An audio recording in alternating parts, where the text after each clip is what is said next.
Baik. Dari ayat 1. Ucapan ilahi tentang Niniwe. Kitab Penglihatan Agung orang Elkos. Judulnya tentang murka Tuhan.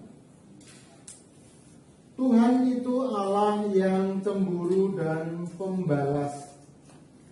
Tuhan itu pembalas dan penuh kehangatan amarah. Tuhan itu pembalas kepada para lawannya dan pendendam kepada para musuhnya. Tuhan itu panjang sabar dan besar kuasa, tetapi Ia tidak sekali-kali membebaskan dari hukuman orang yang bersalah. Ia berjalan dalam puting beliung dan badai, dan awan adalah debu kakinya. Ia menghardik laut dan mengeringkannya, dan segala sungai dijadikannya kering.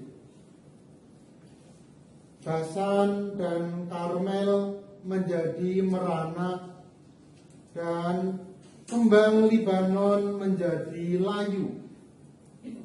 Gunung-gunung gemetar terhadap Dia, dan bukit-bukit mencair. Bumi menjadi sunyi, tetapi sepi di hadapannya. Dunia serta seluruh penduduknya. Siapakah yang akan tahan berdiri menghadapi geramnya? Dan siapakah yang tahan tegak terhadap murkanya yang bernyala-nyala? Kehangatan amarahnya tercurah seperti api, dan gunung-gunung batu menjadi roboh di hadapannya. Tuhan itu baik. Ia adalah tempat pengungsian pada waktu kesusahan. Ia mengenal orang-orang yang berlindung kepadanya dan menyeberangkan mereka pada waktu banjir. Ia menghabisi sama sekali orang-orang yang bangkit melawan Dia, dan musuh-musuhnya dihalaunya ke dalam gelap. Firman Tuhan kepada Yehuda dan Niniwe. Apakah maksudmu tentang Tuhan? Ia akan menghabisi sama sekali. Kesengsaraan tidak akan timbul dua kali. Sebab mereka pun akan lenyap seperti duri dan yang berjalin-jalin, dimakan habis seperti jerami kering. Bukankah daripadamu muncul orang yang merancang kejahatan terhadap Tuhan, orang yang memberi nasihat dursila? Beginilah firman Tuhan. Sekalipun mereka utuh dan begitu banyak jumlahnya, tetapi mereka akan hilang, terbabat, dan mati binasa. Sekalipun aku telah merendahkan engkau, tetapi aku tidak akan merendahkan engkau lagi. Sekarang aku akan mematahkan gandarnya yang memberati engkau, dan akan memutuskan belenggu-belenggu yang mengikat engkau. Terhadap engkau, inilah perintah Tuhan. Tidak akan ada lagi keturunan dengan namamu. Dari rumah Allahmu, aku akan melenyapkan patung pahatan dan patung tuangan. Kuburmu akan kusediakan, sebab engkau hina. Lihatlah, di atas gunung-gunung berjalan orang yang membawa berita, yang mengabarkan berita damai sejahtera. rayakanlah hari rayamu, hai Yehuda, bayarlah nazarmu, sebab tidak akan datang lagi orang Dursila menyerang engkau. Ia telah dilenyapkan sama sekali. Pembongkar maju terhadap engkau. Adakan penjagaan di benteng. Mengintailah di jalan. Ikatlah pinggangmu teguh-teguh. Kumpulkanlah segala kekuatan. Sungguh Tuhan memulihkan kebanggaan Yakub seperti kebanggaan Israel, sebab perusak telah merusakkannya dan telah membinasakan sarang-sarangnya. Musuh merusakkan Niniwe. Sudah Pak Wi, itu Sudah. sebetulnya sampai ayat 8 aja Pak Wi. Sampai ayat 8.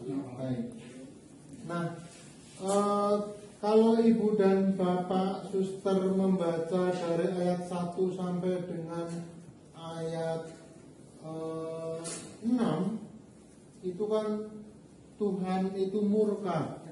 Sementara ayat 7 dan 8 itu lawannya. Nah, minggu lalu pada saat bersama dengan Pak Seto itu kan sudah dijelaskan. Mungkin Suster, Bapak Ibu masih ingat kenapa Tuhan murka kepada siapa, dan Tuhan begitu baik pada siapa. Mungkin nanti bisa ada yang membantu menjelaskan. Suster, ada yang bersedia menjelaskan? Pasti bersedia. Yang muda masih ingat. Senyum-senyumannya ini Suster, silakan. Daya ingatnya masih bagus ya, muda-muda. Ayo. Ya, silakan berdiri Suster. Ini kan latihan berbicara.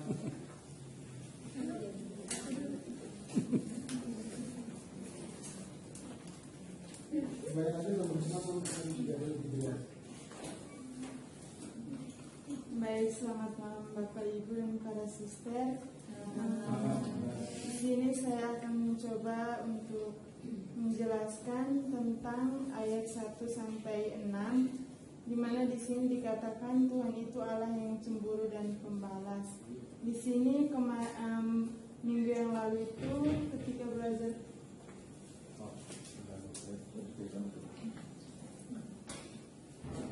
Udah datang lambat ganggu lagi.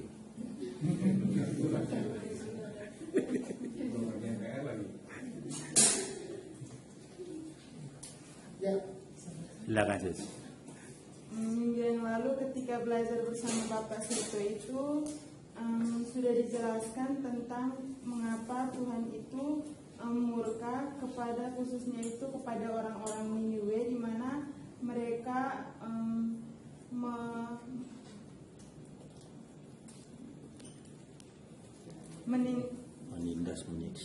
menindas dan menyiksa bangsa Israel dan Yehuda, membawa mereka itu ke tempat pembuangan, di mana mereka itu dibawa ke sungai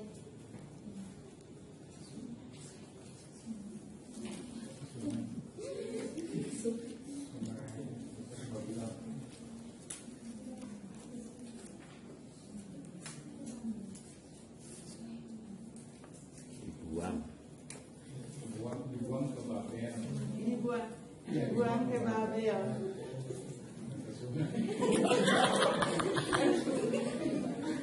Maksudnya si sungai ini ya, Tepi sungai Babylon itu suruh menyanyikan kidung pujian, itu dari Mazmur 137. Mama lebih tahu gitu.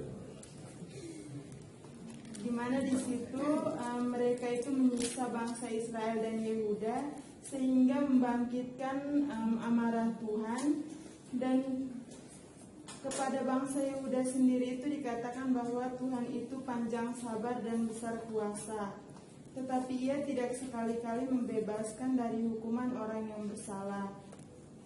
Di sini itu dikatakan bahwa memang bangsa Yehuda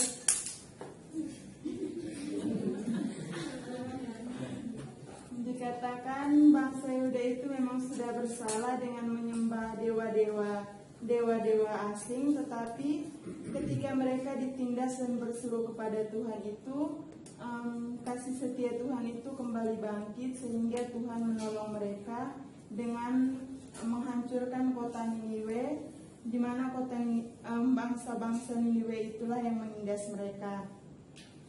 Dan juga karena murka Tuhan ini, dikatakan bahwa gunung-gunung ia menghardik laut dan mengeringkannya. Dari ayat 4 sampai 6 itu dikatakan alam semesta juga takut terhadap kegeramannya. Ini menunjukkan bahwa ketika Tuhan itu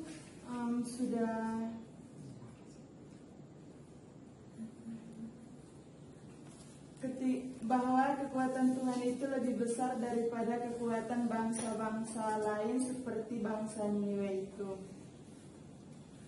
Dan untuk ayat 7, Tuhan itu ayat 7 sampai 8 itu mengisahkan bagaimana Tuhan menjawab doa-doa dari bangsa Yehuda yang mengalami penindasan dari bangsa Niniwe itu, dan menjadi tempat pengungsian mereka pada waktu kesusahan, sebab ia mengenal orang-orang yang berlindung kepadanya dan menyeberangkan mereka pada waktu banjir. Dan juga di sini dikatakan ia menghabisi sama sekali orang-orang yang bangkit melawan dia dan musuhnya dihalaunya ke dalam gelap. Di sini menceritakan tentang bangsa Niniwe yang dihancurkan oleh Tuhan dengan mengirimkan bangsa Persia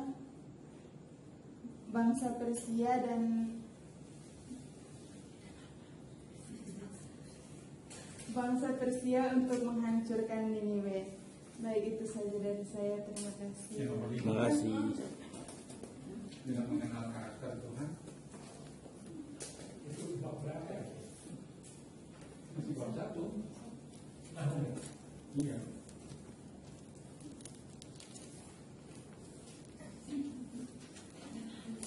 Dengan mengenal karakter Tuhan, Allah jadi dasar pengharapan saya.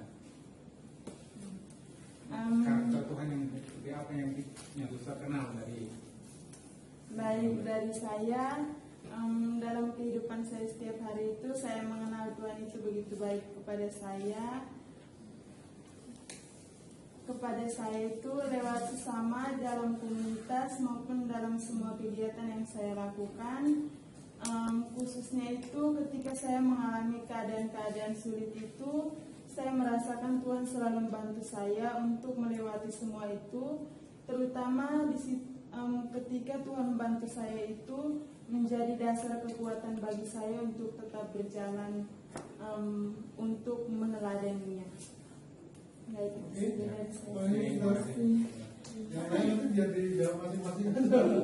Tapi hanya itu menggali bukan pertanyaan, tapi dalam kitab itu kan supaya yang namanya membingungkan. Terima kasih Suster. Silakan Bapak Ibu Suster langsung mencoba mengerjakan ini supaya membantu menjadi lebih jelas. ini kalau boleh saya tambahin ya Pak Wi ya. Ayat Yang mau bicara ke depan biar mukanya kelihatan, jadi terkenal nanti di YouTube. Ini ayat kuncinya ya, kalau kemarin saya dalam sosialisasi BKSN yang ayat 7, Tuhan itu baik, ia adalah tempat pengungsian pada waktu kesusahan, ia mengenal orang-orang yang berlindung kepadanya. Jadi murka Tuhan itu murka, tapi Tuhan itu baik kepada orang-orang yang masih tetap percaya, tetap berharap kepada Tuhan gitu loh. Jadi Tuhan itu memusnahkan Niniwe dengan kegeramannya melalui bencana alam, bukannya peperangan gitu ya. Dari situ, tapi Tuhan itu tetap melindungi umat yang takut akan Tuhan, dan kan yang di ayat 8 dan menyeberangkan mereka pada waktu banjir. ia menghabisi sama sekali orang-orang yang bangkit melawan dia, dan musuh-musuhnya dihalaunya ke dalam gelap. Jadi gitu teman-teman, Bapak Ibu Suster. Ini yang maknanya ayat 7.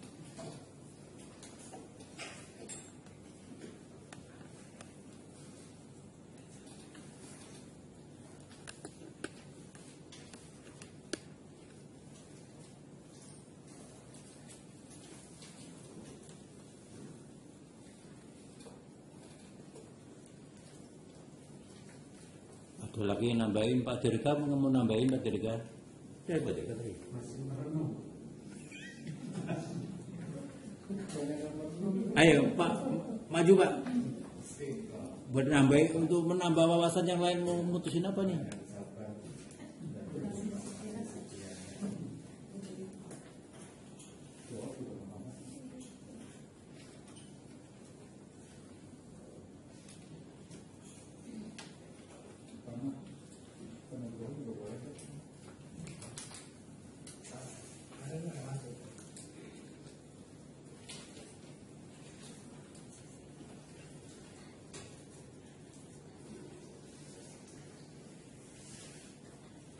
Suster, saya coba untuk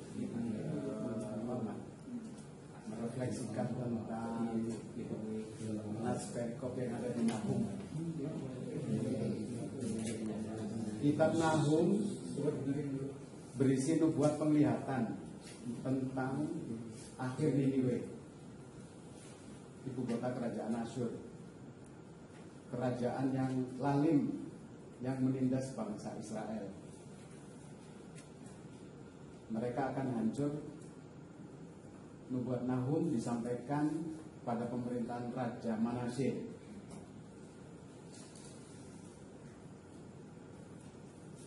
Raja Yehuda yang berbuat jahat di mata Tuhan. Ia mencampur adukan ibadat kepada Allah dengan ibadah kepada berhala dan dewi-dewi bangsa Asyur di Yerusalem. Dalam pemerintahannya, ia telah membuat umat Israel sangat menderita dan semakin jauh dari Tuhan. Nama Nahum berarti penghiburan. Melalui nubuatnya, Nahum mau menyampaikan bahwa ada tangan Tuhan yang kuat di balik jatuhnya Niniwe. Hal ini merupakan penghiburan bagi bangsa Israel yang ditindas begitu lama oleh kekuatan Asyur. Tuhan adalah Allah yang cemburu dan pembalas. Ketika umatnya ditindas, Tuhan telah memilih orang Israel menjadi umat pilihannya. Kesetiaan dan ketaatan umat Israel merupakan hal yang penting baginya ketika umatnya mengalami penderitaan. Tuhan tidak membiarkan ketidakadilan dan penindasan berlangsung selamanya. Ia pasti akan menghukum dan membalas manusia dan penguasa yang lalim dan jahat, yang ada di Nahum 1, 2-3. Nahum melukiskannya dengan penampakan Tuhan melalui gejala-gejala alam yang menggemparkan. Ini yang kita baca dari Nahum 1, 3a-6. Daya kekuatan Tuhan begitu dahsyat sehingga membuat Basan, Karmel, dan Libanon yang tadinya terkenal indah, subur, dan nyaman menjadi rusak dan hancur. Hal yang sama akan dilakukan Tuhan terhadap Asyur. Lewat gejala-gejala tersebut, Tuhan menyatakan perlindungannya kepada orang-orang yang percaya padanya, sekaligus menghukum musuh-musuh umatnya. Di saat yang sama, Tuhan akan menunjukkan sifatnya yang panjang sabar terhadap orang-orang yang berlindung padanya. Ada di Nahum 1, 7-8. Dengan demikian, orang beriman diajak untuk tetap bersemangat menjalani masa-masa sulit, belajar untuk mengandalkan Allah dalam segalanya, dan tidak pernah kehilangan harapan. Orang beriman diajak untuk menjadikan Allah sebagai dasar pengharapan mereka dalam situasi sulit sekalipun. Mungkin sementara itu Pak. Terima kasih. Terima kasih semuanya. Bisa mendapatkan giliran. Oke.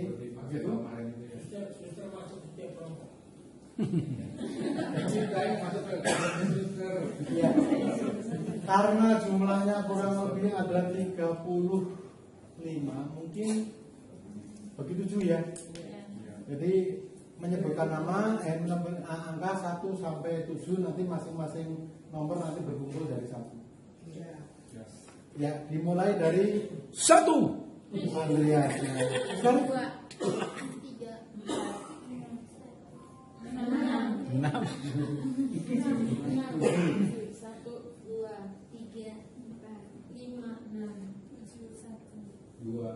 3, 4, 5, 6, 7, 1, oh ya, 2, 3, 4, 5, 6, 7, 1, 2, 3, 4, 5. Oke. Nomor 1 berkumpul dengan nomor 1, nomor 2 berkumpul dengan nomor 2. Ini menjadi adil. Ya. 1. Saya nomor 1.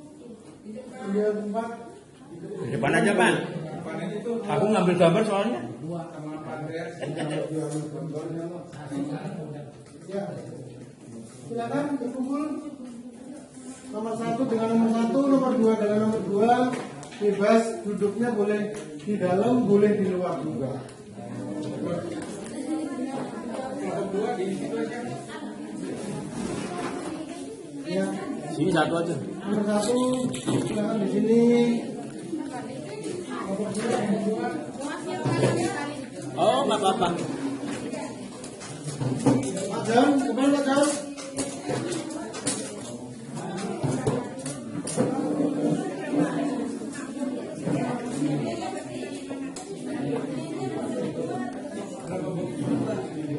Atau misalnya tempat duduknya mau diputar juga bisa, silakan.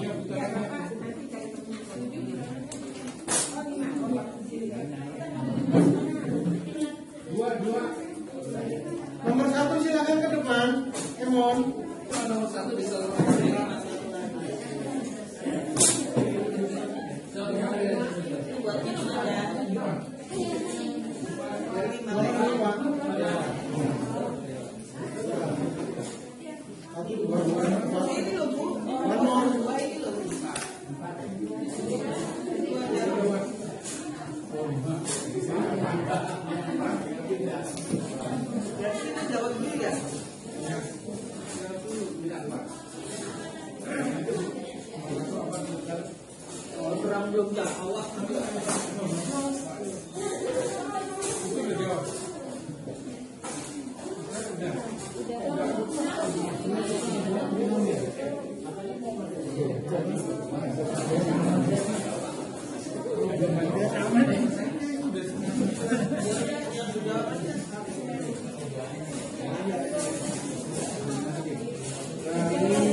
Pertanyaan nomor 1, tapi dulu ya. Ada yang menjawab? Nomor 1 itu Kebetulan saya kalau menjawab karakter Tuhan yang 2 dan 3. Tuhan itu pencemburu, pembalas, penuh kebaran amarahnya dan pendendam kepada musuh-musuhnya.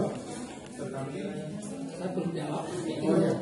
kalau yang dari Jawabnya saya dulu ya. tadi ya, Allah itu cemburu, Kalau kita lihat bacaannya tadi, penuh kebaran amarah dan pendendam kepada musuh-musuhnya. Kalau yang kedua, pertanyaannya adalah karakter atau sifat kota yang akan menaklukkan Allah ya, kota ini yang dikuasai oleh Nabi dan bangsa Yehuda yang Ya, berlindung nomor 1 dulu. ini yang juru ini siapa? Yang Langsung mereka Tapi lebih pada beribadah kepada selain Allah dan tetapi judulnya adalah itu walaupun menjadi masa-masa sulit ucapan ilahi tentang harapan kepada Allah itu kitab kemuliaan Allah. Di sini ada tentang Tuhan. Pertanyaannya adalah apakah sifat Tuhan dalam ayat dalam situasi kehidupan kepada orang-orang di dalam saya, kepada orang-orang yang telah berbuat jahat, yang menyengsarakan orang sesuai bangsa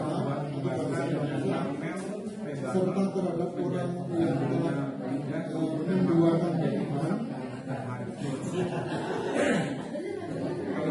Tuhan itu adalah Allah yang pencemburu dan pembalas.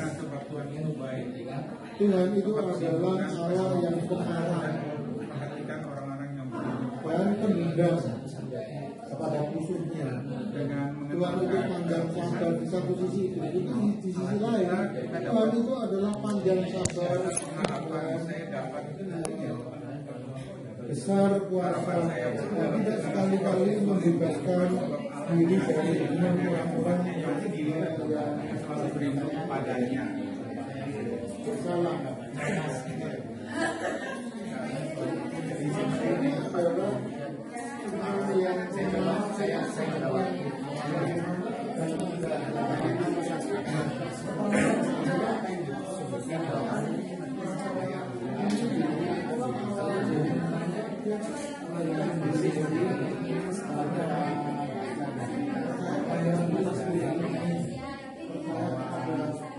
Tuhan itu Allah yang cemburu dan itu pembalas. Tadi di sini sebenarnya bukan pembalas yang bukan pembalas dendam ya, ternyata bukan pembalas dendam ya, hanya pembalas yang punya kewenangan, punya kuasa untuk membalas. Tuhan itu pembalas dan di ayat 2 sampai 3.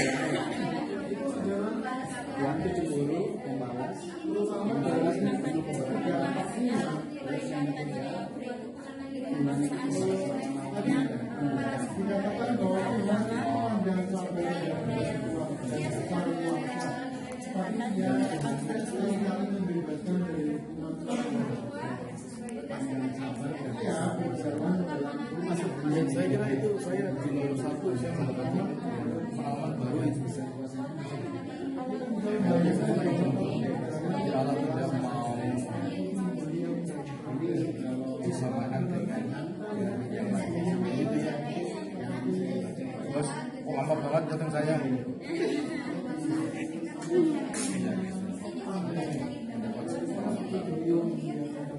kalau yang lain saya kira sama ya.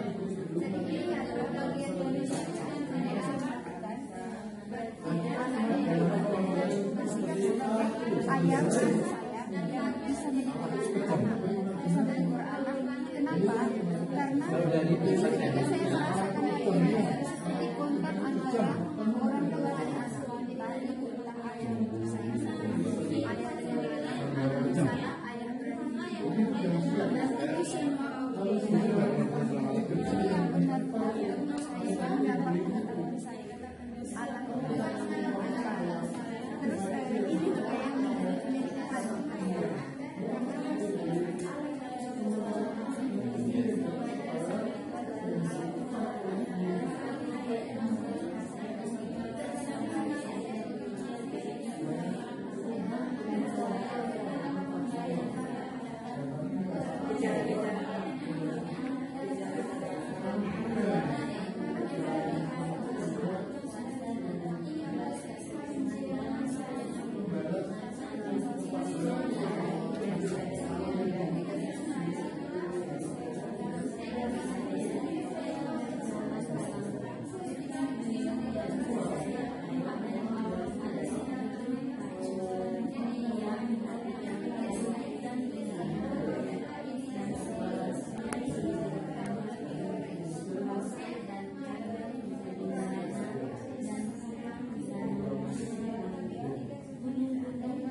kesulitan dan Itu nomor berapa, Pak?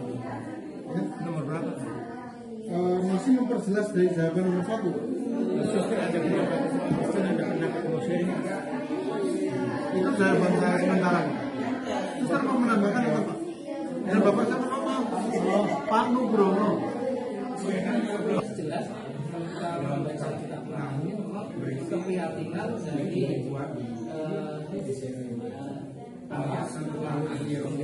penglihatan tahun kota kerajaan Asyur. bahwa Kalau menurut saya, bangsa ini harus diselamatkan dari murka Allah.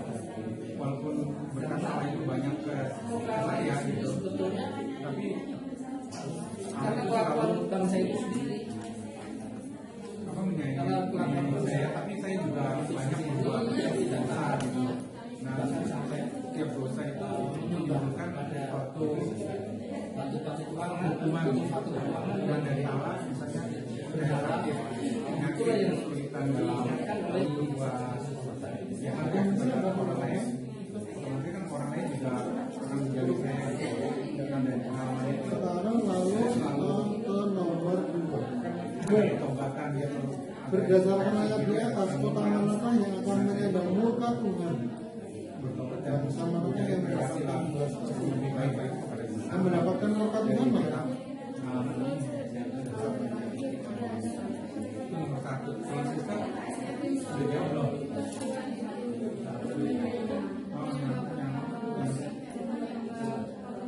Ini yang sharing dan asinyata ini.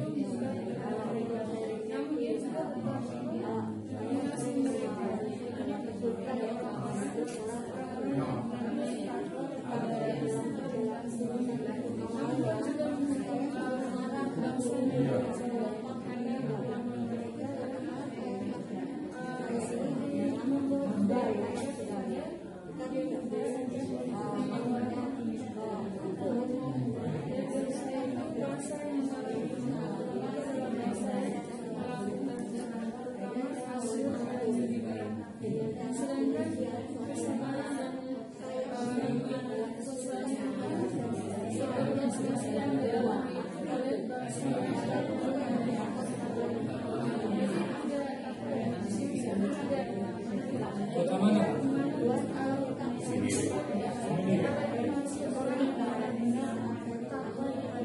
Memang ini ikut siksa Israel. Ibu kotanya Asyur. Oh, yang hajar Yahudi. Kota yang penuh maksiat. Kayak orang Francis di luar Bogor. Ini kota Jogja dan Kediri ya. Dan itu yang mendapatkan belas kasih dan dan belas kasih atau cuma satu dia udah aja. Ya sebenarnya yang mendapatkan murka dari Tuhan itu adalah Yehuda. Nah, lalu juga Asyur. Yehuda itu kan sebenarnya kalau kita mewakili sebuah bangsa itu adalah Yehuda itu seorang yang bangsa yang tersakiti ya. Iya kan? Bangsa yang tersakiti memang di dalam bangsa yang tersakiti itu tentu tidak semuanya kehadirannya yang digambarkan bahwa 28 karena bangsa Indonesia aja misalnya ini terjolimi ada mungkin semua orang itu yang pribadi perlakuan tidak adil yang dikasih jadi bukan saya pernah numpang di rumah teman jadi rumah teman saya kosong jadi rumah saya kan dibangun saya numpang di rumah teman nah di situ kan dengan ngobrol mereka tahu bahwa saya cuma numpang di jadi ada seseorang yang Niniwe itu kan ibu kota Asyur. Asyur itu menjajah Israel. Sebenarnya Yehuda dan Israel itu dulu satu, Israel doang. Tapi jadi belah di dua antara Israel dan Yehuda. Kemudian Israel dibuang menjadi Asyur. Nah, Asyur inilah yang akhirnya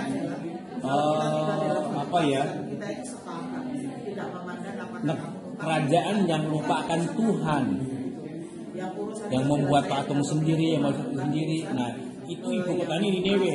Makanya yang dihancurkan adalah Niniwe-nya. Sebelah mana ya? Sedangkan Yehuda, Pasar itu semua sudah Yehuda itu sebenarnya terpaksa karena itu negara jajahan daripada Asyur, sehingga terpaksa mengikuti apa kata si Asyur ya. Nah sehingga Tuhan sendiri sebenarnya kalau yang ayat 1 dia begitu dendamnya, murkanya itu sebenarnya ditujukan ke Asyur, bukan ke Yehuda, gitu kan? Sehingga apa namanya kitab si Nakon itu menggambarkan seperti itu. Tuhan itu begitu cemburunya, begitu marahnya, begitu boleh katakan buat Tuhan amat sadis, tapi ternyata itu benar memang sadis untuk si Asyur tadi, bukan untuk Yehudanya gitu. Tapi dibalik itu semua, kemudian kan ya Tuhan sebagai pelindung, Tuhan sebagai apa namanya menteri pengasingan, emang itu segala macam. Itu kan berikutnya. Jadi gambaran yang di ayat awal tadi, yang sifat dan Tuhan di ayat tadi itu sebenarnya ditujukan untuk umat Asyur yang notabene mereka sudah menyembah berhala dan mereka sudah melakukan tindakan perbuatan yang boleh dikatakan sangat menyiksa, sangat menyakiti umat-umat Allah, yaitu umat Israel sendiri. Itu tambahan saya. Ya, artinya bisa disimpulkan bahwa Yehuda itu adalah bangsa yang tersakiti, Betul. bangsa yang terjajah, Betul. sehingga karakteristik bangsa yang terjajah itu kan senantiasa di mana-mana sama, selalu dipaksa, selalu ditindas, susah menggambarkannya kalau di sini. Dari lihat petanya kan ada jarak dari Yerusalem juga. Sama dari petanya mungkin bisa sampai 600 kilometer lebih. Wah, saya belum kesana, belum tahu jadi. Saya belum kesana, belum tahu. Gambarnya kan ya di kepala sebenarnya. Ya, kita hanya bisa membaca di peta yang diajarkan Pak Zeta itu sudah cukup jauh gitu. Nah, Dia kan dari 2013 iya masih hebat. 2000 berarti dari sini Banyuwangi ke sini. Ya mungkin lah. pembagian tanah itu. Ini Semarang 450 km loh Pak. Dari itu sama lagi. Kan itu usia dari Semarang dengan kita itu 450 km. Denders membangun Hanya sampai Manarukan itu kalau balik sini buang sampai sana sekali sampai dengan jauh cara Timur sana sebenarnya. ya kurang lebih kalau digambarkan Surat Jenser jam 3 ya. Gambarnya begini ya. Tapi dulu nggak begitu Pak, kan dia lewat guru lewat ini.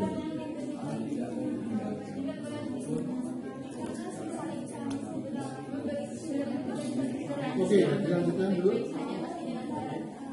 Pertanyaan nomor 3. Gejala alam apakah yang membuktikan kemahakuasaan dan kebesaran Tuhan dalam sikap kehidupan yang dihadapi Yehuda? Nomor 3 ya. Ya.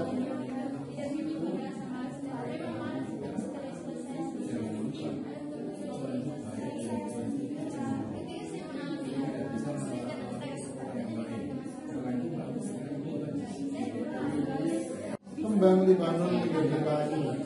Ini kan prosesannya begitu mengerikan. Gunung-gunung gemetar terhadap dia dan bukit-bukit mencair. Kan bisa melawannya. Tadi gambaran saya bahwa manusia Tuhan yang katakanlah berkata tinggal di atasnya, kita berimajinasi. Sementara kita debu yang diputar oleh angin puting beliung itu yang berhamburan kemana-mana. Maka kalau kita minta pertolongan terhadap orang lain, siapapun itu orangnya kan juga nggak punya kemampuan apa-apa, iya kan? Nggak punya kuasa apa-apa, nggak bisa mengatasi segala macam. Tapi kalau kita meminta perlindungan dan pertolongan, katakanlah figur atau pribadi yang maha kuasa, yang kuat, ya hanya yang bisa juga menjadi tempat berlindung dan bernaung, atau juga bisa katakanlah bisa bahasa Jawa disambati, atau bahasa ini apa ya?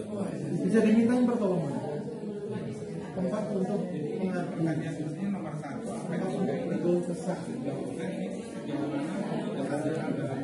Nomor 2,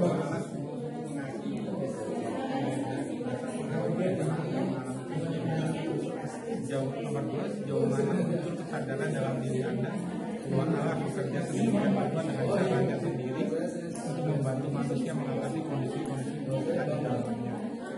3, bagaimana upaya manusia yang harus dilakukan untuk menghancurkan dosa-dosa, mengakibatkan terjadi kerusakan yang menghilangkan kedamaian di dalam diri, di dalam hati. Jadi semuanya tadi itu yang diceritakan dari besar mau banyak sudah mencakup semuanya ya kita ya. Seperti tadi Suster itu discernment itu sehati dan semikiran dengan Allah. Itu waktu itu yang saya pelajari itu. Itu juga belajar semangat kebencian di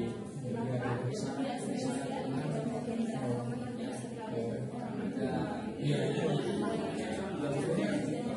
namanya dengan discernment itu kita sehati dan semikiran seperti Allah mereka dalam belajar seperti makhluk ini kita itu seperti nabi yang dipikirkan gitu loh. Jadi ini membuat yang akan terjadi gitu loh. Sebenarnya waktu yang akan jadi kota ini saja belum dilanda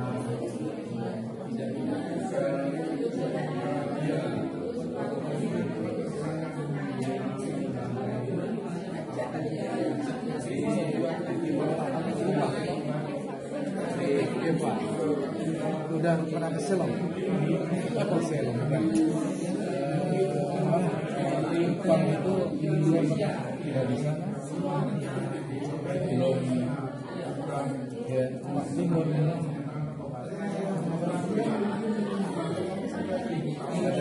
saya tinggal di sana sebentar.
supaya bangsa ini tahu bahwa Tuhan itu sangat kuasa dan Dia merasakan merasakan kepada kita. Jadi dari situasi itu bagaimana hati mereka untuk bisa merenungkan kembali mengingat bahwa dari kejadian itu Tuhanlah yang berkuasa ingin memulihkan segala sesuatu.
ini juga satu bentuk Tuhan itu sangat menyayangi bangsa Israel ya. Kalau kita lihat satu sisi bangsa Israel itu udah dari zaman Musa udah menyembah berhala yang seni. Karena bangsa pilihan bahwasanya Ya. Karena dari zaman Musa itu dari kita bikin hati kan udah mereka banyak berhala, terus di raja-raja juga berhala sih, akhirnya bayi Allah tuh dipakai untuk menyembah berhala kan, tapi diselamatkan mengaku salah mau bertobat gitu kan, masih diampuni gitu. Jadi itu buktinya sangat penyayang pada saya sudah mengajarkan di dunia mereka.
Ya,